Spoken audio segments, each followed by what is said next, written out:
Francisco 49ers deep in the heart. Like Joe Montana in the corner, D. Clark. Garrison Hurst, stiff farm going 99. Don't get it twisted, one and all with prime time. John Taylor, Jerry Rice down the It's the 49er Faithful UK show.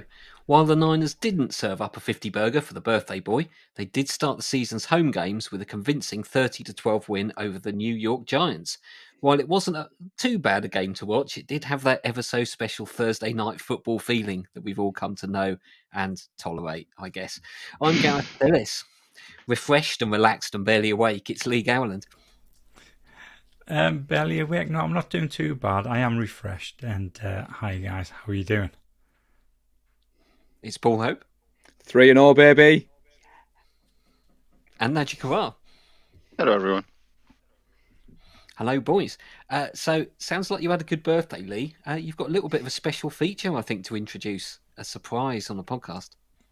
Yeah, I do. So it was a surprise to me once I got to the stadium because I didn't know this was going to happen. Had I known it was going to happen, I don't think I'd have drank as much as I did before I got to the stadium. But as soon as we got into the stadium, Nick Clark collared us and said, look, we've got Talk Sport here today and they'd like to do an interview with you. Is that okay? I said, yeah, no problem. We'll do the interview. So I was interviewed by John O. Jackson from Talk Sport. That was before pretty much the gate had opened and the rest of the crowd had come in. So we managed to get a decent interview done while it was still relatively quiet. And then I could go off and do the whole team store stuff and stuff like that. And it was like a pre-recorded bit that was going to be aired during half-time of the Giants game on the TalkSport programme, which I believe was hosted by Will Gavin last Thursday night. And obviously it was the Niners-Giants game that was on. So here is that interview now because I've just received it and I thought it'd be best to put it in this podcast. Let me know what you think. So here we are, third game of the season, lovely day. Tailgating is going on out there, but we're in the stadium nice and early, block 146, and you're the king of this area, I've heard. Apparently so this is my third time in less than 12 months. The gold mine is a very good opportunity for fan chapters to bring their members across and actually get into the stadium free of charge. To say it's free of charge is a slightly a misnomer because they make you work for it. So for the 4 quarters we need to produce the fan noise in the stadium. We started off with the defense chants and then try and get as much noise in the stadium as possible. So it gives the ordinary fan a chance to actually feel a part in the game and actually do something to help the team win. It must be quite daunting, actually, when you come to these stadiums in the United States. If you're used to the soccer stadiums, football stadiums back home, they're a lot smaller, and if you're going as a fan on your own in that kind of stadium, you can get away with it. Whereas here, I mean, it's very overwhelming. So do you welcome people who sort of travel over from the UK on their own and maybe need people to hang out with? Without a shadow of a doubt, I would actually say it's quite the opposite of what you just said there. I feel more at home going to an NFL stadium, whether it's Levi Stadium or anywhere else, and being welcomed by the opposing fans.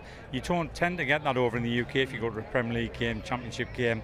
It's all very tribal over there. There's a lot of negativity around opposing fans, whereas when you come over to the US, everybody welcomes you with open arms. Both myself and one of the other guys that have come over from the UK today, we've been sat in a bar this morning talking to a guy that's come over from the east coast of the US, a Giants fan, and it's as though we're brothers already. We can just talk NFL. It doesn't matter that our teams are going up against each other today. It's just such a welcoming atmosphere, and I would recommend it to anybody who's hesitant about coming across by themselves. We see that a lot with the London games as well. You know, there's only 2 teams playing, but we see every team represented with the jerseys and with people having a great time. And actually, when you mention, you know, the UK football culture, you look out over here at thousands of people all hanging out together. There's no trouble. Everyone's having fun. You know, we just walked through there right now and people are offering us food and drinks and we don't know these people and it's, you know, it's amazing. And actually, I wore a Jacksonville Jaguars jersey around town yesterday and got stopped by loads of different people and they wanted to talk about the game. They wanted to talk about teams. You imagine that between Millwall fans and Leeds fans in the UK. That wouldn't happen at all. So, you know, I think you're right there. I'll go with you on that. You say you start the atmosphere, you get everything going. Have you ever started a Mexican wave? No, we don't. I mean, I'm one of these old-fashioned people that think you shouldn't do a Mexican wave unless the game is so dire, there's no other entertainment. What you find in the NFL, there's always entertainment there.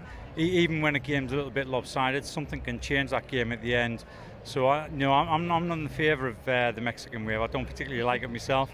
I'd rather make the noise and help my team win. You say about excitement. It's already been an exciting few years for the 49ers. Yeah. maybe not the success quite that you've wanted. You've nearly got there, but it's been, nearly 30 years since the Niners won the Super Bowl. Do you think this is finally the year? Yeah, so it's been 28 years since the 49ers won the Super Bowl. We've obviously been in 2 since then, lost them both. This year definitely feels as though it's the year. It feels different. We've got the roster to actually take us all the way. Brock Purdy is still absolutely mind-blowingly good. If we're honest, as a 49er fan, you're kind of just waiting for that to drop off somehow. But then every week he proves you wrong, and he's just too good to be true, which is the fact about it. He was drafted 262 overall, Mr. Irrelevant, and he's doing stuff that somebody drafted that position shouldn't do. Was there any, I'm sure there was skepticism from the guys that you come and watch the game with, because, as you say, people probably think, oh, well, this is just a one-off, and then he has 2 good games, you're like, okay, just got lucky, and then, as you say, just not dropped off at all. And we've seen people who have been thought of as higher ranked leave and make their way elsewhere, and he stays and he's QB number 1. So I'm glad you asked, because the game he came in and replaced Garoppolo, I was actually here in the goal mine again with 3 other Britons. When Garoppolo went down and was carted off, we all kind of turned the air a little blue.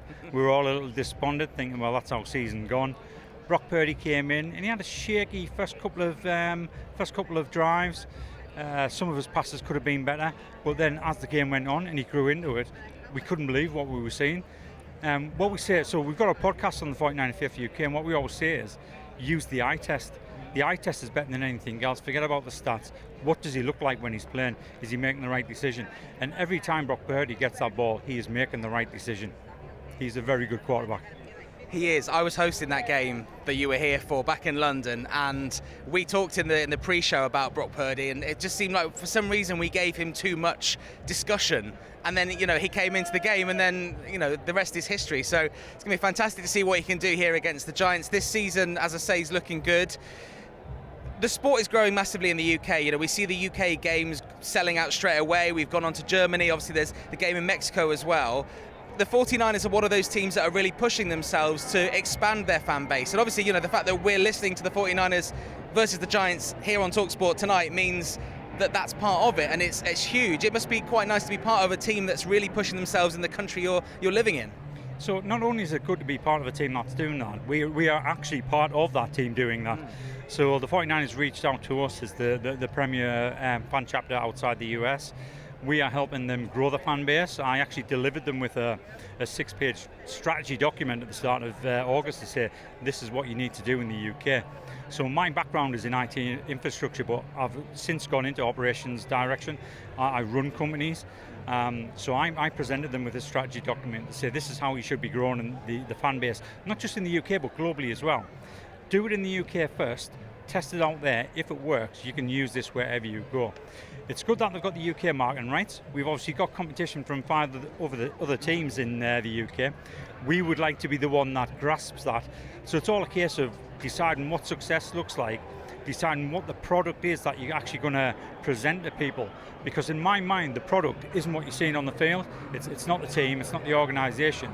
If you want to grow the fan base, the product is actually the fans themselves in the local area. So in the UK, we have a lot of meetups where we get fans together, and everybody enjoys that because they finally get to watch a game with somebody who supports the same team. And that kind of drives the membership. We even have fans from other teams turn up to our meetups because our meetups are such well attended. And some of the things they would say is, I wish I'd known about this group before I decided on the team that I support, but I'm now too far along the road to try and change my allegiance. But if I was ever to meet somebody who was on the fence, I would say, here, check out the 49 Faith of the UK. They know how to hold a meetup in the UK. It feels like family. We've had Vikings fans, we've had Lions fans, Bucks fans, and they can all see what we're trying to achieve in the UK, and we're trying to achieve that with the organisation themselves. So we are closely engaged with them to basically meet what success looks like to them. That sounds absolutely fantastic, and I love the fact that you get some defectors as well, because I chose my team because my surname is Jackson and there's Jacksonville, so that's where I am. But there are a lot of people who kind of have several teams, so if you can do that to sway them in the way of the Niners, then that is fantastic. What are you doing around the London games? Surely you're going to be recruiting a lot more fans there. So we are, because during one of the London games, we've got the official 49ers watch party. So the 49ers are playing the Cleveland Browns on October the 15th, I think it is. So we have an official watch party in London City for that game. And the idea is try and get fans of the NFL, who haven't quite chosen a team yet, to come and see how the likes of ourselves, 49er Fairfield UK, interact at that watch party and bring them into the family, bring them into the fold, because that's what we are. Essentially, we're one big family. Do you have a fantasy league between you all you guys? I have 5 fantasy leagues. It ruins my life. It does. Sometimes I leave it up to the last moment. This week it's been a bad week for me and my fantasy team, but to be honest, I put that aside because it was an even worse week for some of my players. The likes of Nick Chubb suffered a devastating injury to the same knee that he suffered an injury in college. That's why these players should get paid so much. So I do fantasy, but I'm not one of these who take it out on the players because I think that's ridiculous. You choose the fantasy team as it is. But yeah, I like it, and I would love to say I'm not competitive, but I am. You've got to be competitive. I mean, I do it and I'm absolutely rubbish, and I think 3 of my players are injured already. I've had to swap them out. But you mentioned how much these players get paid, and it seems like a good thing to end on with Nick Bosa getting that contract tied down. That's huge for the team. It is huge. I mean, he's a pivotal part of the team. Back in 2019 when we drafted him, our cornerbacks, if you looked at them the season before, they were absolutely woeful. They couldn't cover anything. And the only thing that changed between 2018 and 2019 is that we had a legitimate pass rusher on the edge, and that was Nick Bosa. Once Nick Bosa came in and it reduced the amount of time that the opposing quarterback had the ball, suddenly our cornerbacks were looking all pro, and it was the same cornerbacks as we had the season before. So it makes a huge difference when you don't have to ask your cornerbacks to try and cover somebody for 15, 20 seconds. If it's for 3-4 seconds because Nick Bosa is breathing down the neck of the opposing quarterback, happy days. We suddenly look like an all-star team. Yep, the team look great. Obviously, 2-0 so far. The game against the Giants tonight. Now, this is going to be heard on the radio in the UK at half-time. I'm going to ask you for a prediction to end this. Just be wary of where we might be at half-time. Yeah, okay, so I can't go back on the prediction that I gave in our podcast, and I was very bullish about the prediction as well. And ever since then, I found out a few more tidbits about the Giants that actually make it more believable. And I went with an incredibly bold 52-10 victory for the 49ers. I think we will destroy the Giants tonight. Okay, well, hopefully while you're listening to this now, there's a huge Niners lead so that you've got your prediction right. Lee, thank you very much for chatting to me, and I'll let you continue getting the party started and getting everyone ready to set the atmosphere here at Levi Stadium. Thank you very much for chatting to me. No problem. Bang, bang, Niner gang. Great stuff. Thank you, Lee. That was fantastic. Cheers. Thank you. I think we should give him points for that. The guy said it twice, I think. Maybe more. Can't remember now. So I couldn't remember, if I'm honest. Yeah, I couldn't remember you didn't whether say or not I it, had which... said... no, I didn't. And to be honest, like I said before I introduced the actual the interview itself, both myself and David Betteridge had been out since 11 o'clock in the morning, downtown San Jose, where we started drinking with a Giants fan. We were actually queued outside of a bar, me, David, and this Giants fan waiting to get in. And when the guy opened the door, he said, "You lot are keen."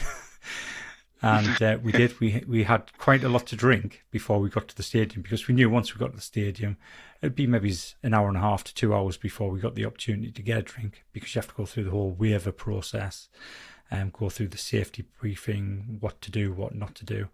And then you have to actually wait for the drinks, the concession stands to open up. But yeah, I'd had quite a bit to drink, and that fireball shot I had for my 50th, that was more than a shot. That was like half a pint. I could not believe the size of that when that turned up. Obviously, you'll have seen the video of it. David Betteridge took. He put that on Twitter. And I'm ashamed that I could not down it in one. There was just so much of it there. No one should be able to do that. I was going to say that. Yeah. I mean, down in a normal fireball shot, it burns a little bit. Yeah. Down in one where you've got like 3-4 fireball shots in the glass, it's a little bit difficult, that. I do sense a theme though, because when you and I went to Las Vegas, this very same thing happened to us when we went to Hooters. It wasn't open for booze. So yeah, we got there and we're like, we don't Don't sell our goal until 2 hours from now, guys. Too early. Like, oops.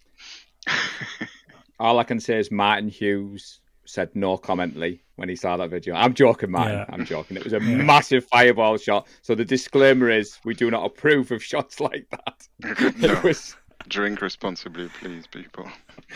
Yeah. Unlike me, So, is that what you're trying to say? Well, at your own risk. You're old enough now, I think. Yeah. So thinking back, do any of you actually remember the game on Thursday? We're recording Monday night, so it seems a long time ago. It does, yeah.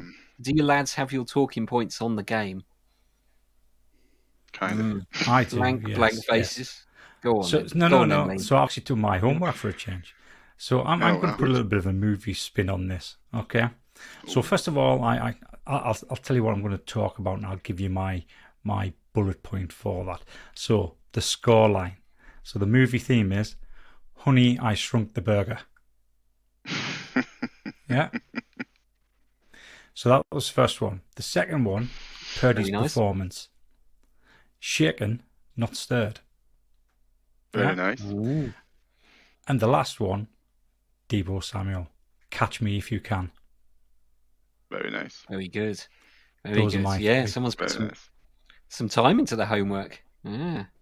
Setting Yeah, a bar there. well, you know, Paul, you're going to have to do it. I had a 20-hour travel. Yeah. Well, First I'm and glad only. Lee did his homework. So, as I said to you chaps off air, so I went with a slightly different spin to Lee. So mine was an imperfect, perfect Purdy leads the 49ers to victory. Pressure? What pressure, chaps?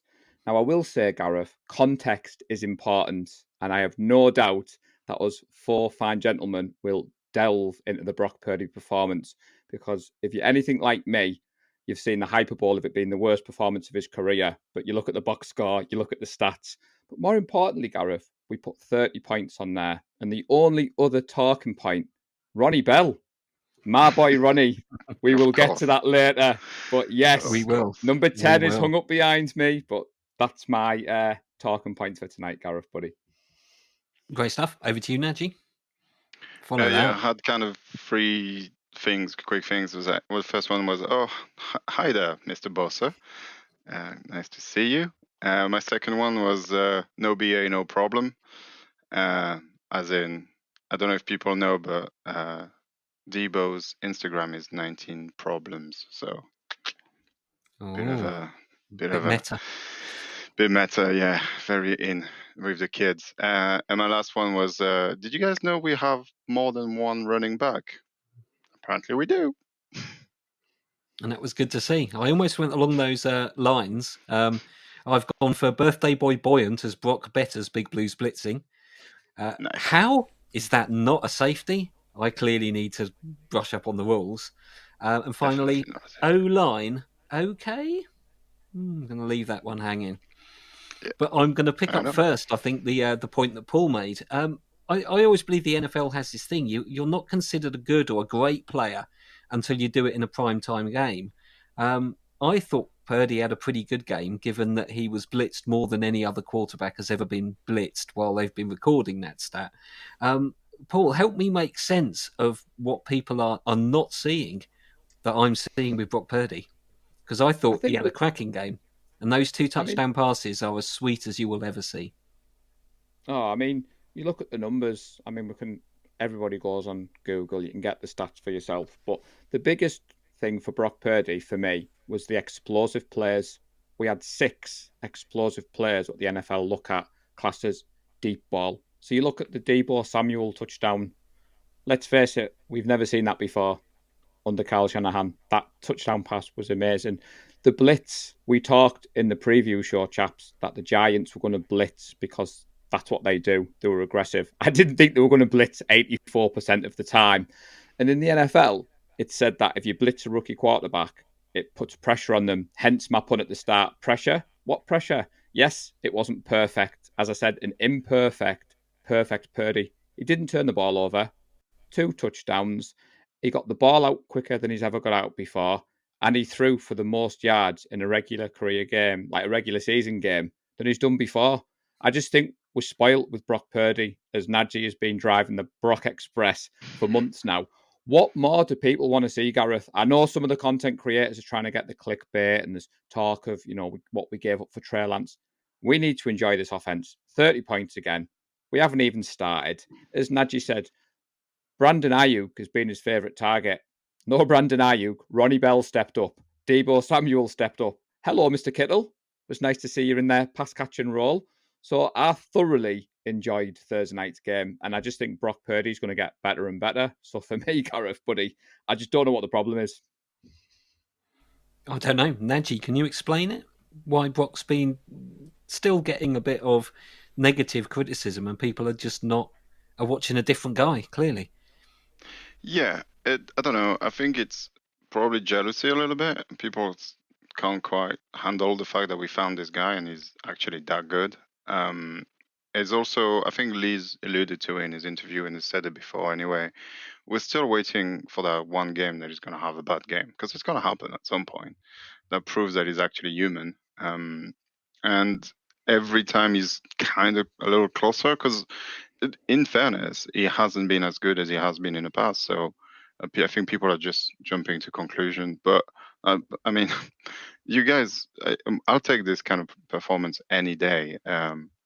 Go and watch Sunday Night Football and tell me you miss Jimmy.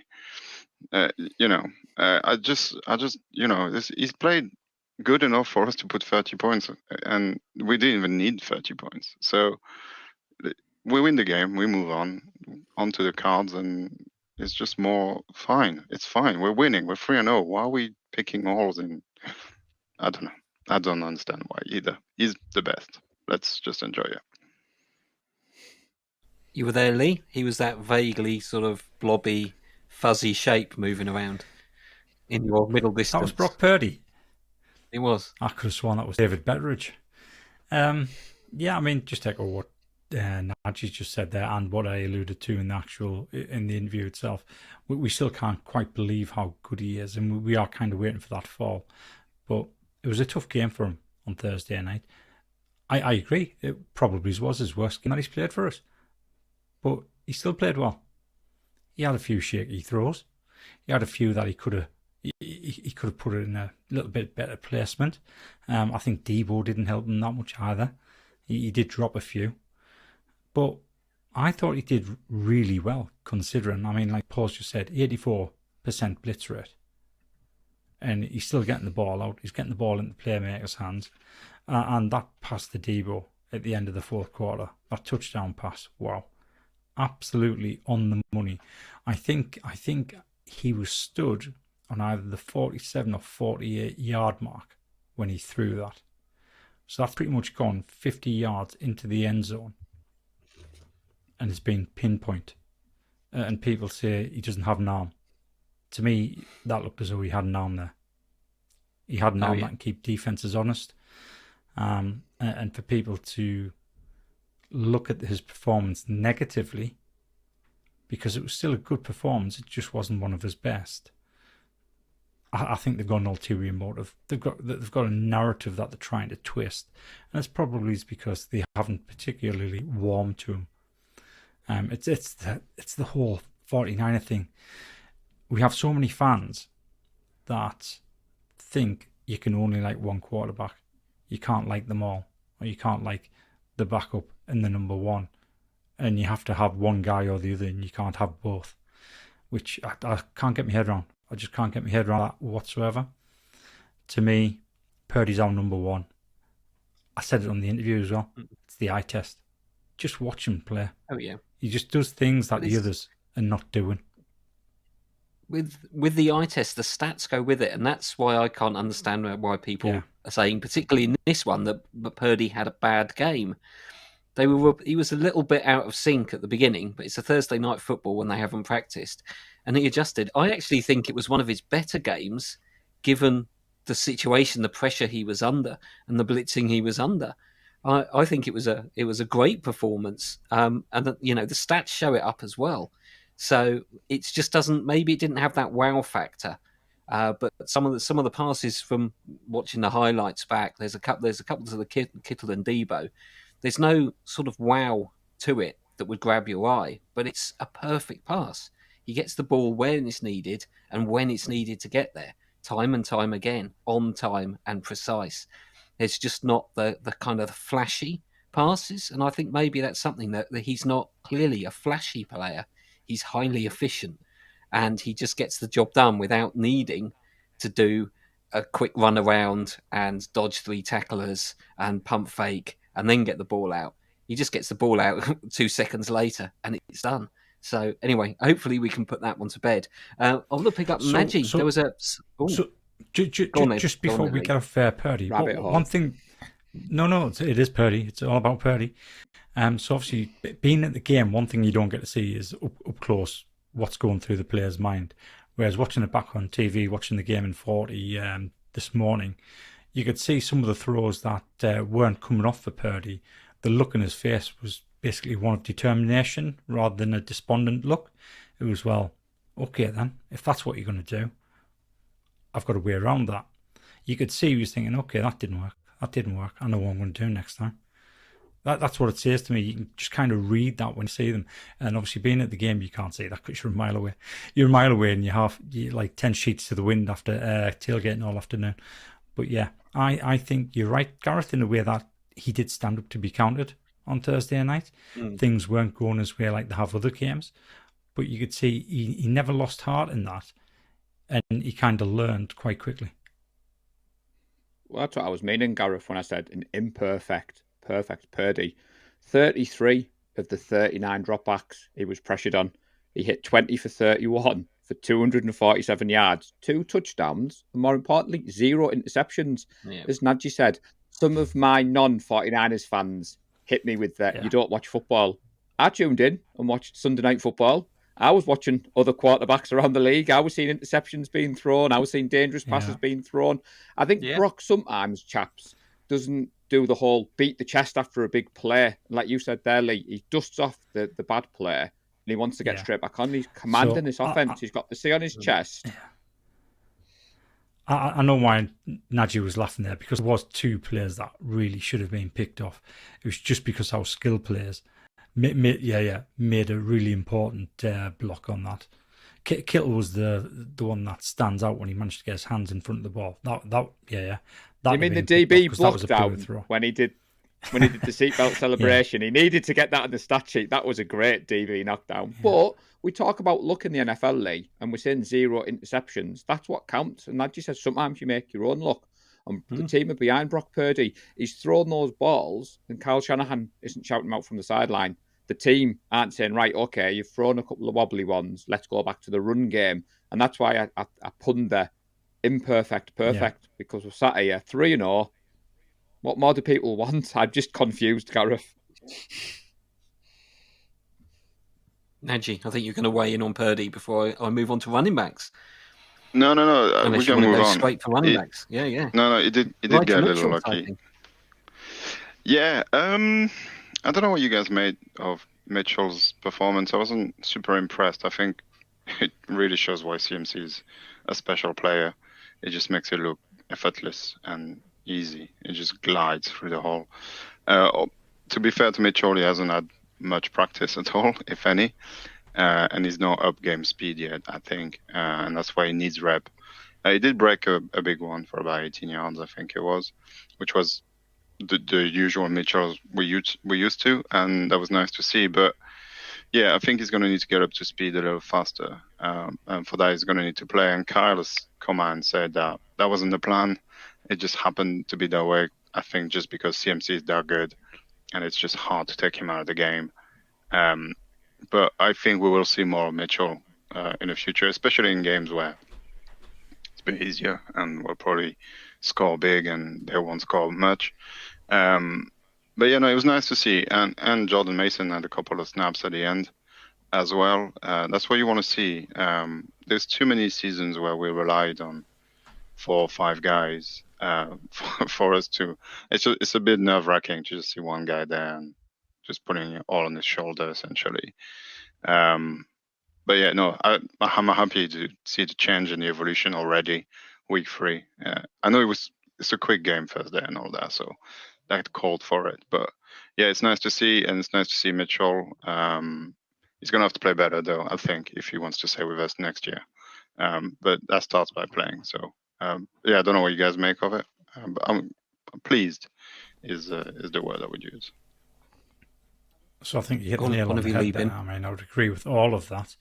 The Elijah Mitchell 18-yard run, that's the one that sticks out, that one run where I thought, yeah, that's how he does run. That's much better to see that way. And I think you've pretty much absolutely nailed it. He didn't look like his old self. It's probably his lack of reps, other than that one run. And if he does get more reps, then potentially we've got two really good running backs again. But if CMC can last the full game and we're not running away with the score, I don't see why we should move away from CMC. To be honest, that's just me.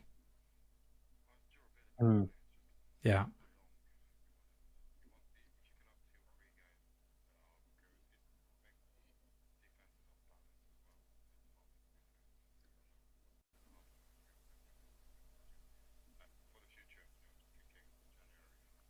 Yeah. I had a slightly different take, Nadji, and as a running back, I wanted your take. I think the second game, CMC was very explosive and there was big chunk yards. Where I think for Mitchell, unfortunately, on Thursday Night Football, CMC was consistent.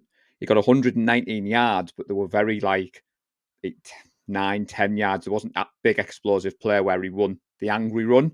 And I think Kyle didn't want to take that trust away.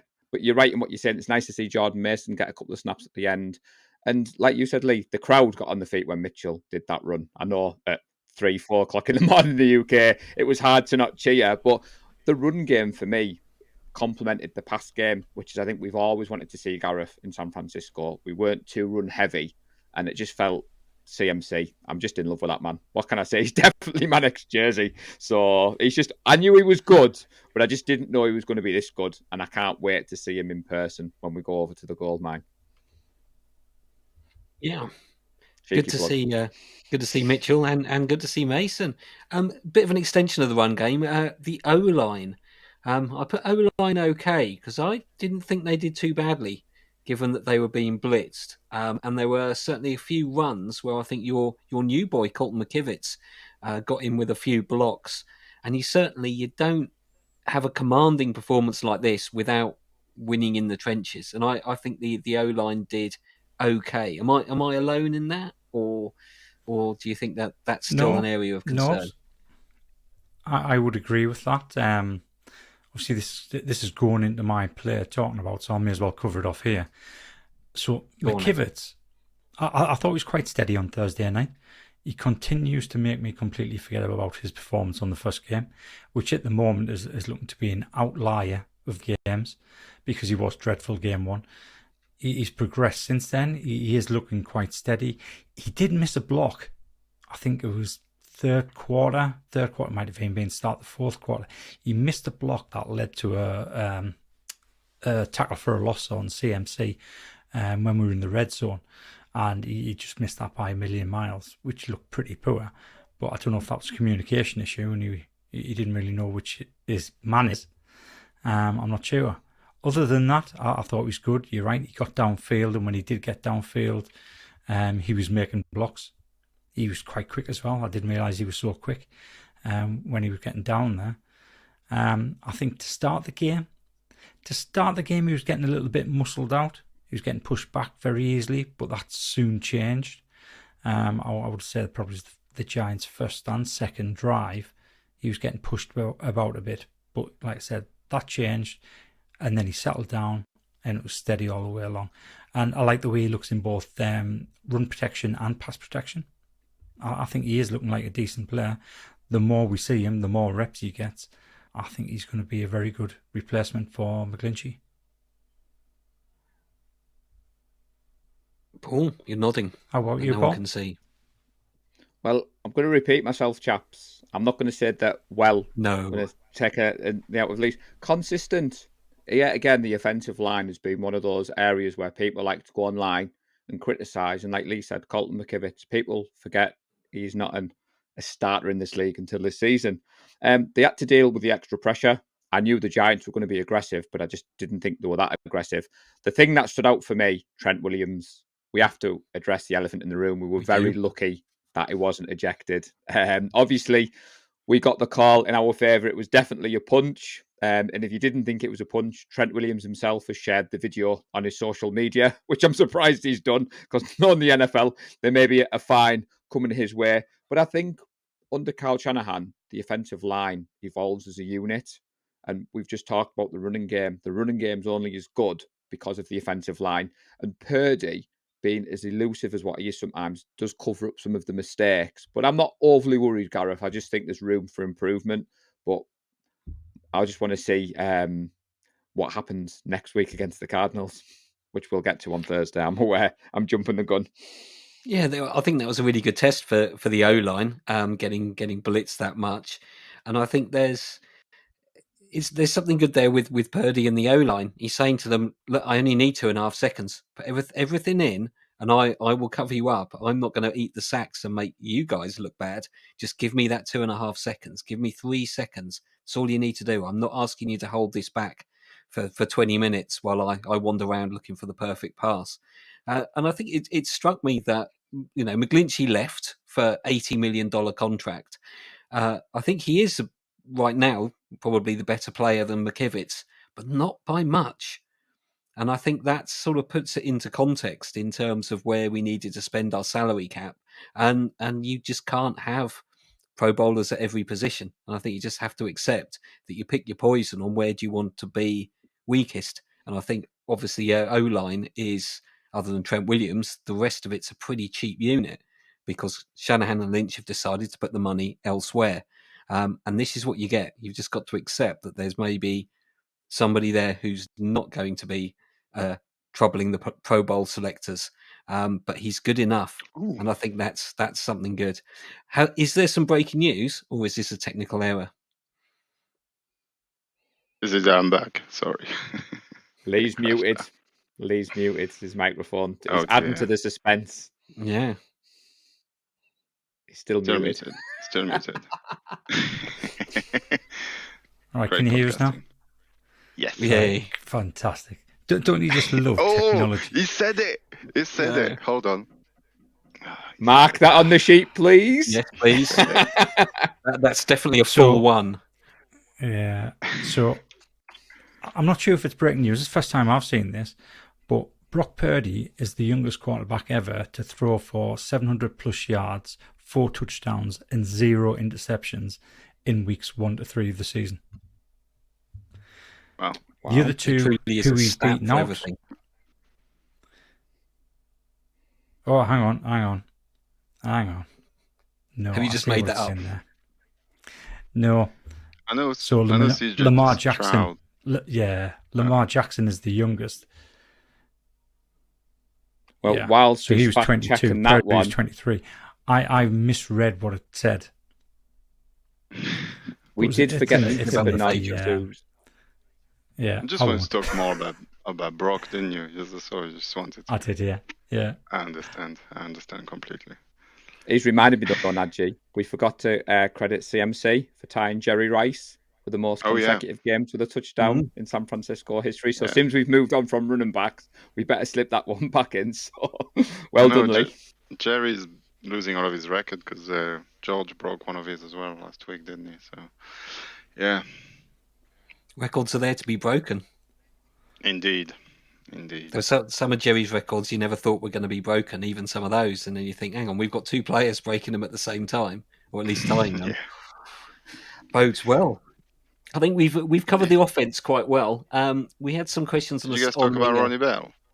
We did you guys haven't. talk about Ronnie We'll Bell? cover that on Paul's. Paul's Oh, player later watch. on. Of course. Apologies. You missed an O-line. See what you missed, conversation that you Najee. got Yeah. there. Gareth forced us to talk about my guy Did he now? because we talked Oh, about yeah, the because O-line. O-line. Colton We're Yeah. talking McKivitz. that O-line. Yeah. Right. I mean, I've mentioned my guy. It's whatever. We haven't talked about Debo, Gareth. Career high receptions. No, Pretty well, impressive game. I know we've been the here all drops, night if we wanted to talk about everybody. That's true. I was going to flip sides and go over to defense, where I think we had a few points to mention, but I'm going to start with mine because I can. Can you explain to me why that wasn't a safety? Can anybody explain it? Yes, it's forward progress. Forward progress. Unfortunately, driving somebody in the end zone doesn't count. They have to be in the end zone when you tackle them for it there to we count. go then. You can't. Yeah. Otherwise, It's where people it's will get picked initiated. up. Yeah. Otherwise, you can pick up somebody at the 50. You know, those big guys pick up a tiny running back, walk him down the end zone, and that's a safety every time. No, you have to make your way to the end zone by yourself before you. I see. So Yeah, he was. zero forward progress counts as forward progress. Zero, but it's still forward progress. Well, there we go. One hell of a Saccaroni, though.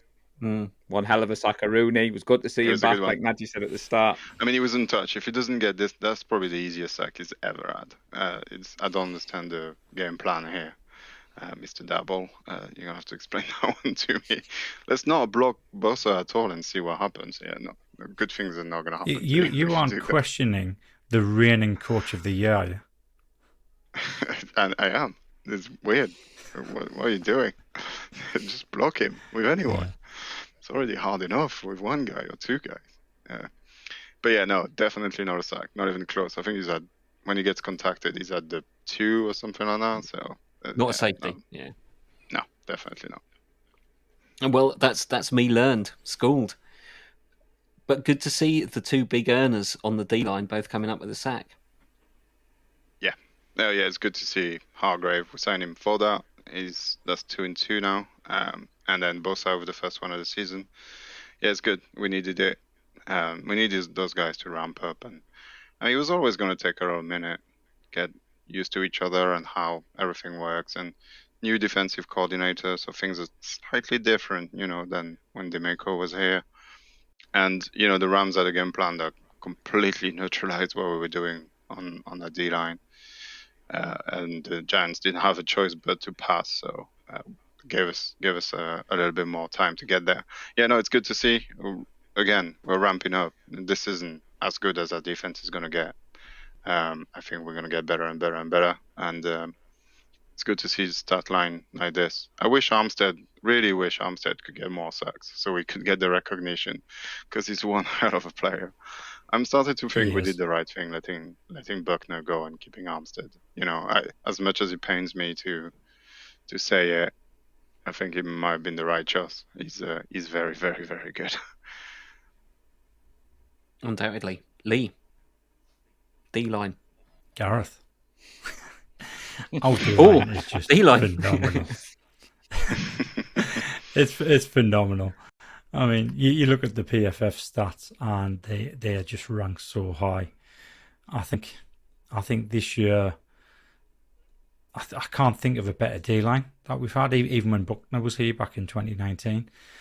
Yvonne Hargrave, every time the ball snapped and I see him move, the first thing I think is he shouldn't be able to move that quick for such a big guy. Oh, yeah. He's so strong, he's so quick, he's so elusive. He's just taken our defensive line to the next level. And I think obviously the likes of Nick Bosa is going to benefit from that. Armstead's benefiting from that. And so is Drake Jackson. Yeah. Jackson's gone a little bit quiet over the last couple of games, but he is starting to cause problems. And again, just looking at the rankings, they all rank so high. I don't think it's going to be long before they're all in incredibly dark green or blue on the PFF roster. It's just a pleasure to see. Obviously, it helps our cornerbacks out a bit as well. Yeah, I think Jackson is more of a, Ebukam default kind of guy. I know he's not a linebacker, but he's more of a pass rusher. So he's not always on the field. I think Clarence Farrell is in for him when it's like running downs and stuff. So he's not going to have the same impact as Bosa, or he's more of a just pure pass rusher. He's in just to pass rush. So we can't really ask him to, do too much and make tackles and all that. And he's making them. So I think he's young. He's young. He's going to get better. So I think he's playing well. I'm happy with Clarence Farrell as well. So, I mean, our D-line is scary, really scary. And we haven't even got to those, old veterans that usually make an impact. We haven't needed them yet, and that's going to happen at some point for sure. So, yeah, look at the NFL. I think we're known for being bold on this show, Gareth, but to say that this is the best D line the Niners have seen, that isn't bold. And an unsung hero, Kinlaw, is quietly living up to the first round pick. And I wanted to give him some credit tonight. I mean, like you said, Najee, pick your poison on the D line. They did the bulk of the work. They were up against a couple of backups on the Giants. They had a rookie centre, and I think they were facing a backup on the left side, which contributed. But as I say to my friends who always say that we've got an easy schedule, you can only beat who's in front of you. I think our linebackers had a quiet night, given the D line 8. And like you said, Lee, Hargrave, how he moves that quick is unbelievable. It just goes to show the team were right to invest all that money in him, because we're just so scary up front. And I just can't wait to see them get better, because we're only in week 3. They haven't even gelled yet. Bosa wasn't in training camp. Like you said, Najee, welcome back 97, but we still expect more. And Kinlaw, maybe it was a gamble not to pick up his 5th-year option. And we did say this in the pre-season. Will we come to regret that? But it's nice to see him healthy and playing football with a smile on his face and contributing like a first-round pick should. I just wanted to add that in there before we moved on. We'll move on then. I think you covered it, though. The linebackers and secondary were quite quiet, I think. Not through their own fault. I just don't know that there was a huge amount that they were tasked to do. But I will mention Oren Burks made a couple of flash plays, made a couple of tackles for loss. We haven't really seen him make much of an impact off special teams, so I thought that was encouraging to see. Yeah, he's the third string between Fred and Dre, and he's slowly but surely ramping up to the level of Al-Shahir and those guys that we want. The guy that's not always there, but sometimes needs you make a big play out of nowhere. Yeah, it's good to see. He's very good, and he seems to be gelling with the team in his 2nd year now. I mean, you say the linebackers have been quiet, but Fred is everywhere all the time. The pick doesn't happen if Fred is not in the area. Again, that's 4 pick he's responsible for in one way or another that he should have had, or somebody had very near him. So that's that. Unfortunately, we're going to talk about Dre getting penalties again. I think the only real good drive they had is because of unsportsmanlike conduct on him again, throwing somebody to the floor. I mean, at this point, that was still a bullshit penalty. Come on. I mean, yeah, but he wasn't out of bounds. The play was still it was still a play. He didn't exactly throw it to the ground. He tackled him while. Well, yeah, but it's Dre, and we come to kind of expect it. It's just annoying. I don't really mind it. It's just sometimes it's just kind of like, come on, Dre, please, there's no need for it. You're good enough. You don't need to do this. But that's how he plays. I think we're just gonna have to look it up. I think 2 weeks running, he's been the victim of really soft penalties. I think he's got the reputation now. So penalties as well. That's what I was going to say. You don't want him getting the reputation. That's the thing. He's going to get called for less now because people just want to tame him, and that's not. You don't want to be on that side of the Zebras. When I say quiet, Najee, for the linebackers, I think New York Giants are very bullish that Daniel Jones was going to come and run all over us, and I was quite surprised to see that they didn't use him in that range, and his passing was nowhere near. So when we say quiet, it was because the D-line did such a good night. But I mean, Fred Warner. What more can we say about Fred Warner in this show? We love our 54. It's well said. I nearly said it, Lee. Nearly said it, but I didn't. Is that half? No. Well said. I think that's a half. Well said. I think that's a half. We'll put it to the vote. People let us know, people, if he said it or not. Half a point, maybe. At the moment, it's 2.5 to 1. So you're doing well. Yeah, you've got a lead. Another 100% game for Jake Moody. A couple of miscues on special teams, though, which I think were responsible for the Giants' points. I don't want to be too critical of a couple of guys who get their chance on the practice squad, and this is their chance to do something. Unfortunately, it was incur a couple of penalties, but it's tough. But I understand why players trying to make an impact feel that this is it. I might only get 5 snaps. This might be all I play this season. I've got to go and Yeah. make something happen. Yeah. Yeah, good to see Jake Moody's just hasn't missed one so far. So No. Yeah. I'm kind of Fingers hoping he crossed. misses a pointless one soon, just so it's over and done with. Because otherwise it Yeah. becomes a thing. So Yeah, that's true. But I mean, he's nailing them. They were kind of all pretty much down the middle. It looks easy, so I don't see why you Yeah. can carry on. No, it's good to see. I mean, ultimately, you just don't want to really talk about your kicker. It just needs to be this thing that just happened, and then you know that happened, and you know it's going to. And if he misses one, it's like, whatever. So I think we're getting there slowly. It's going to take a full season, but yeah, it's good to see. And then the miscue is just, I feel sometimes like the refs feeling a little sorry for the Giants because they at that point they've got barely 100 yards of offense, and it's just like, just have another field goal or have a touchdown. But you know, it's okay. yeah, Doesn't really matter. it wasn't in the script, so you know. Yeah, yeah, that's it. I think we've covered everything, but you're right. I think Debo needs a bit of love, so I'm going to go to Paul because you were keen to share the love for Debo. Yeah.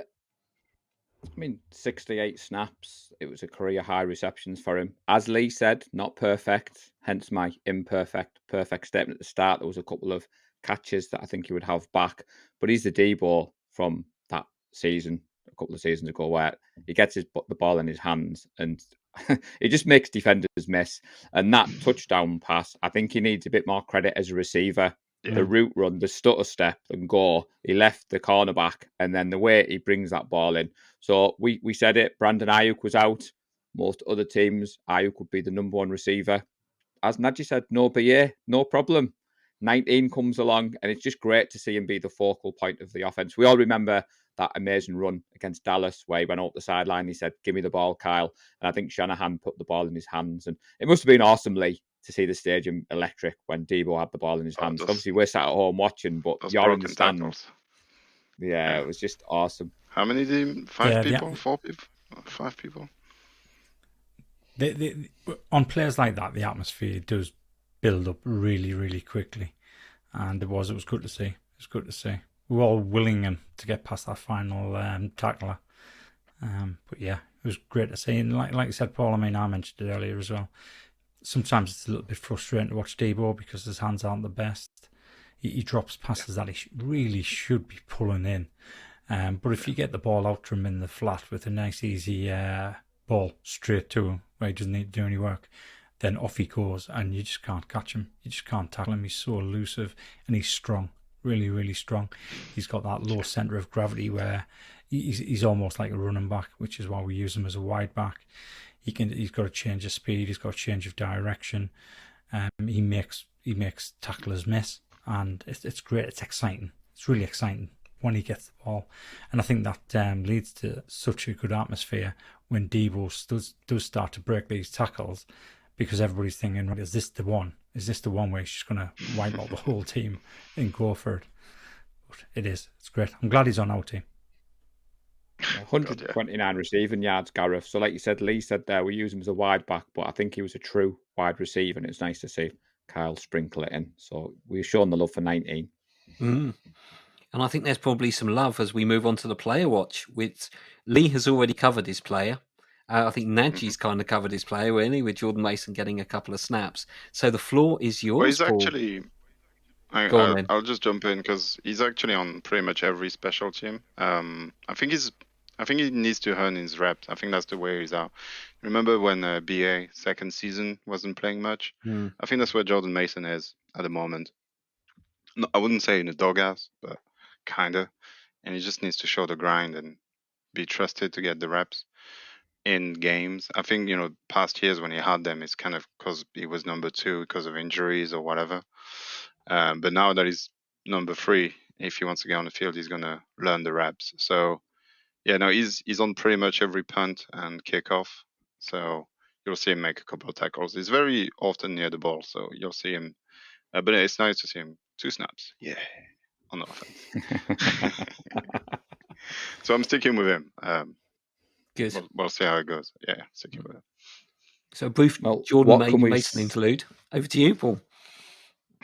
Well, to be fair to Nadji, it does link in because Nadji has alluded in our group chat to something I'm going to mention. So Rodney Bell, not just as a receiver, but as special teams, which Nadji was on the same page as me in the Discord group. But we will give him his love. First career reception in the NFL, first touchdown, just like he did in college, which surprised me.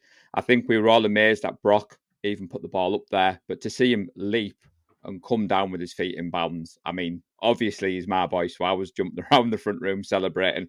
But equally as impressive was the tipped pass which he brought in, which at first I thought was going to be possibly an interception, but the special teams, Najee. I mean, I think it was a crucial fourth down stop, and it was a great tackle that he put in there. And it shows what you have to do as a wide receiver in this team. But we've got number 10 jersey back out, hung up behind me for those of you watching on YouTube. But I mean, again, I've got the snap count for Ronnie Bell here because we alluded to last week.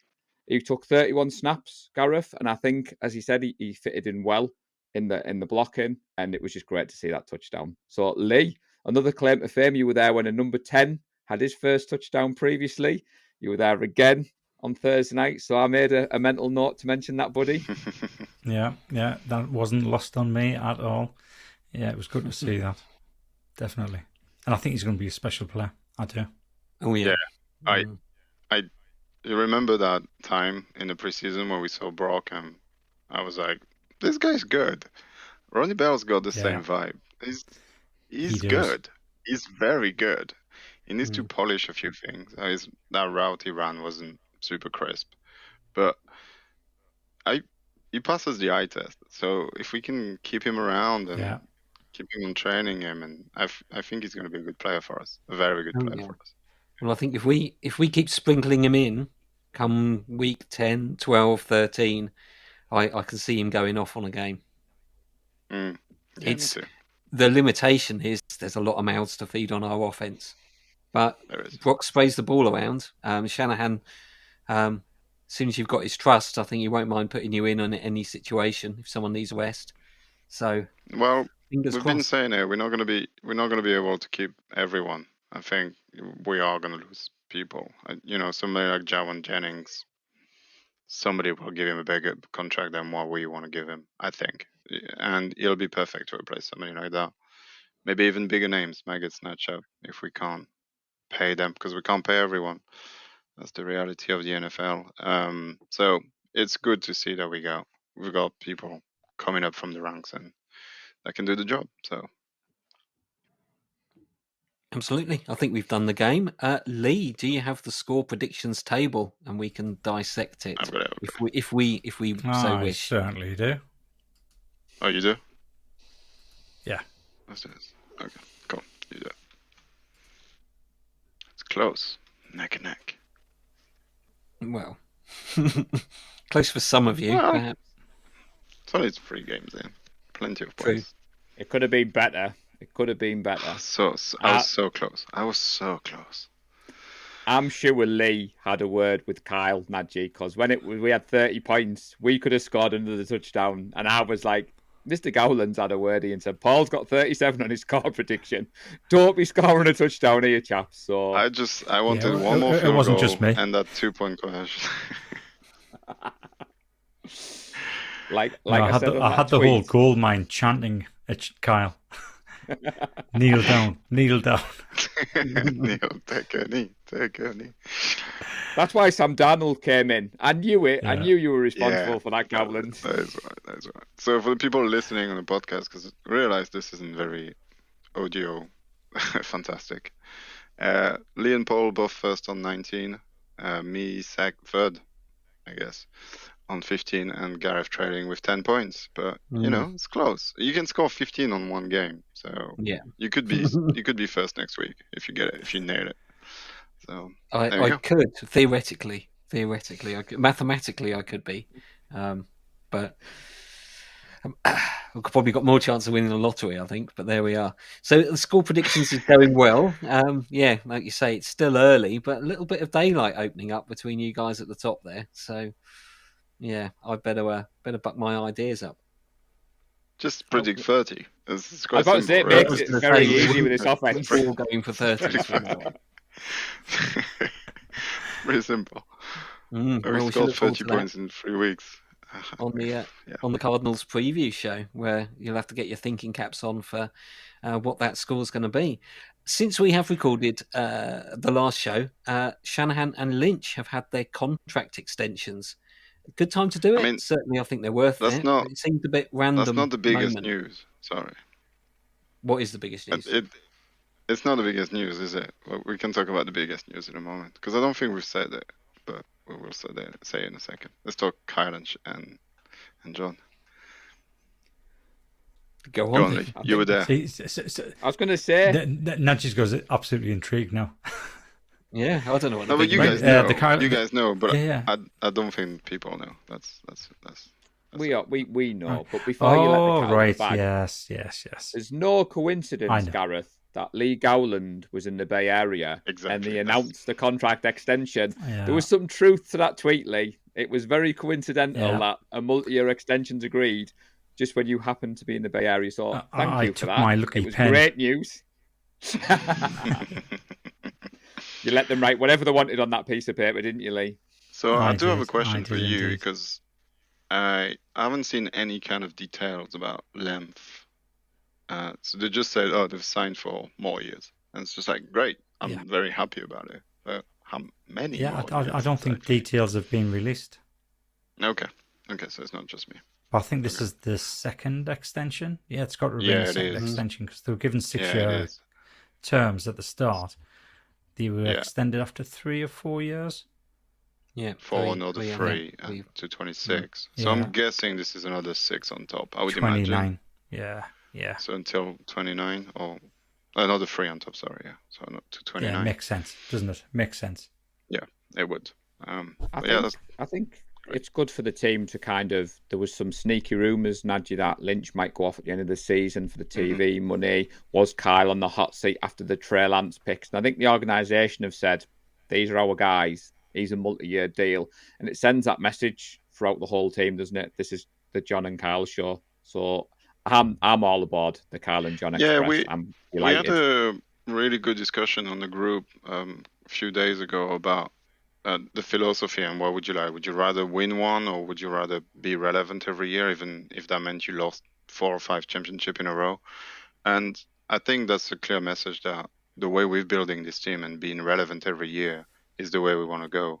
Ultimately, you can't predict results, and these kind of debate are obviously relying on the fact that you know what's going to happen. If you have the guarantee of winning one, obviously you would take that, but it's never guaranteed anything. So to me, it's if you can build a team that's making the playoff and being relevant and being one of the best teams talked about year after year, eventually something's going to break your way and you're going to win one, because it does take a little bit of luck as well as a lot of things. So obviously we're going to choose that, and I think Kyle and John have proven that over the past years that they've been with us. The team they've built is pretty amazing, and we still got 41 million in cap. So the way we're doing things is working. Let's do more of that until we win not just one, but however many they can. And you look at somebody like the Steelers. They've only won one Super Bowl in Tomlin era, but they've been relevant and they've been a good team. And I would take that over being the Rams and winning one and disappearing into the ether. So, yeah, that's my take on it. I'm very happy about it. Losing sucks. I think Ask you guys a Broncos fan. Yeah, yeah. Oh, God, absolutely. Ouch. Ouch. I think we've covered the game. We've covered the score predictions and the Shanahan and Lynch news. Anything else you want to mention from your trip to the gold mine, Lee? Well, do you want to announce yeah. the big news? He's already forgotten. Go on then. Go on, Yeah. go on. The big. Hang on, Well- let's do this properly. Let's get this breaking news on there. Oh, breaking news. There we go. Yeah. It'll be the 4 of us at the gold mine in November. Yay! Yay. I'm going to. I couldn't let you go. Well, without actually, me. I'm going to say it's going to be the 5 of us because all content creators for Oh, because Fortnite Nick is FF coming, UK of will course. be Yeah, there. yeah, Because yeah. Nick is coming as well. Nick is coming. So of we course. both got the yeah, live show so- and the podcast host all there at the same time. And undoubtedly, we will try and create content while we were over there, because why wouldn't we? How that's going to look is We'll see. It's got time, 2 months to go. but Eyeball dependent. yeah, exciting. And I think we got, what, 37, 38 confirmed now? So the gold mine is ours, 30th confirmed. essentially. Yeah. 38. 30th So there's 2 confirmed. more space, I believe. Yeah. Which I'm Which sure are going to get it- filled. Yeah, pretty and sure. that's more impressive when you look at what was there on Thursday night. So Thursday night there was a mix of different fan chapters. You had the Niagara Falls fan chapter there. You had Connecticut. You had the Mid-Atlantic Niner Empire there. There was 49er Faithful UK there. So there's quite a few different fan chapters in together. And it was actually a good bunch of people that were in there. I ended up going clubbing with a couple of them after the game had finished. Me at my 50 years of age clubbing. The next morning I was a little bit rough. And then on the Friday night, we were all sat in the hotel where I was staying. There was a good 5-6 of us in there, just talking Niner football, having a few drinks. So it was really good.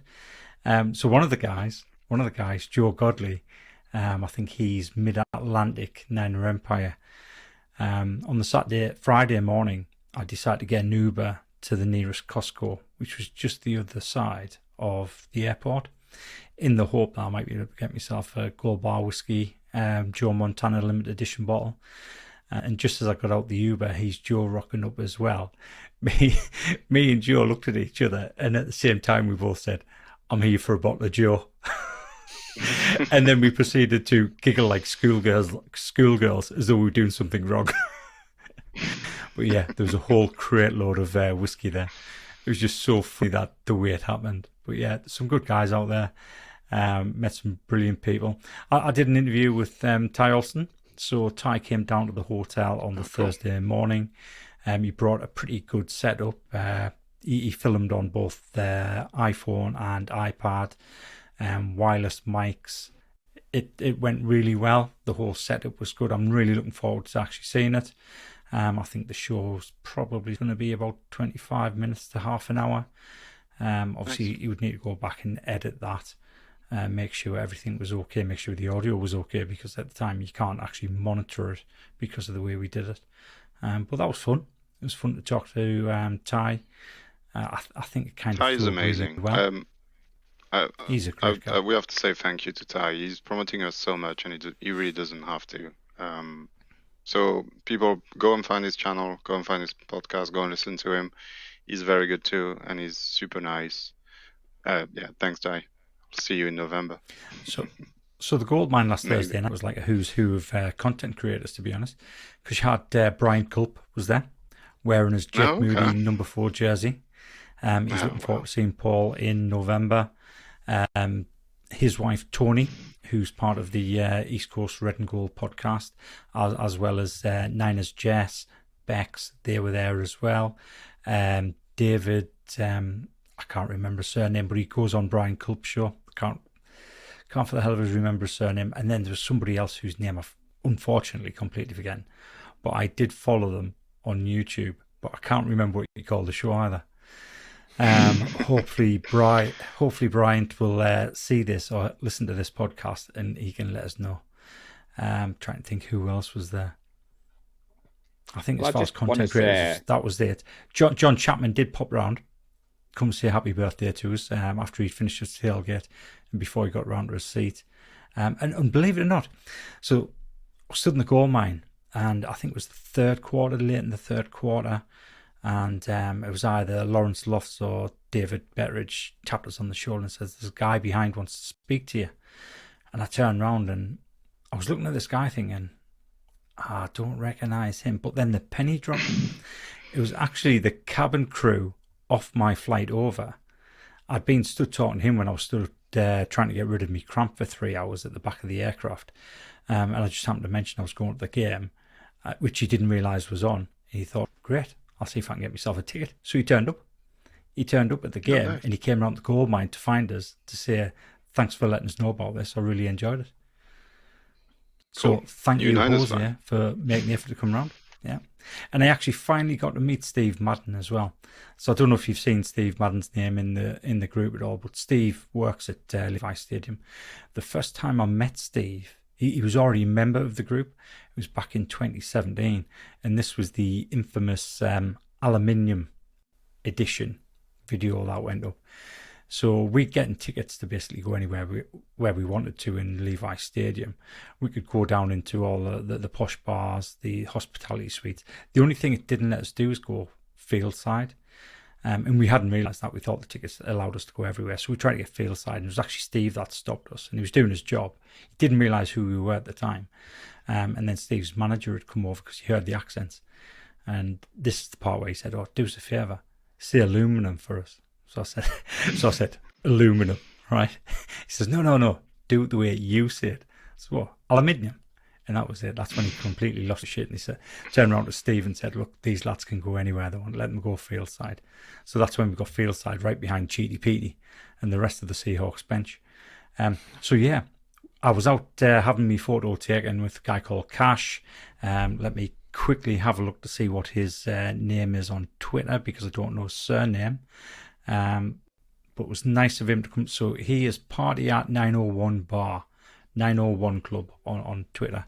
So he's the guy that was over in Liverpool last year, and he reached out to us to say, "Look, where can I see the game? Can anybody give us a hand around Liverpool?" He got friendly with Martin Hughes. Him and Martin talked about Liverpool because he's a Liverpool fan.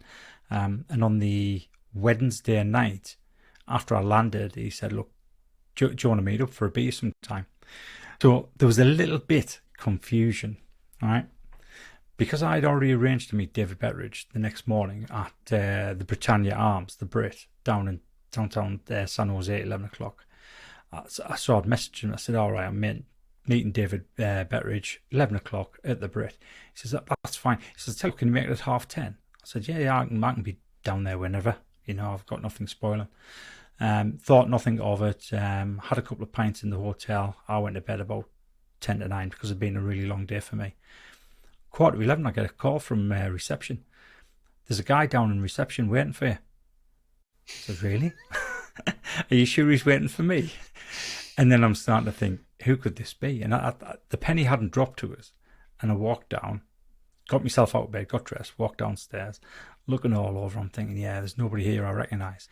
But then I noticed there's a guy stood in a Montana Rice, Ronnie Reagan election campaign type T-shirt, and he's looking over at me and he says, "Lee, it's Cash, 901 Club."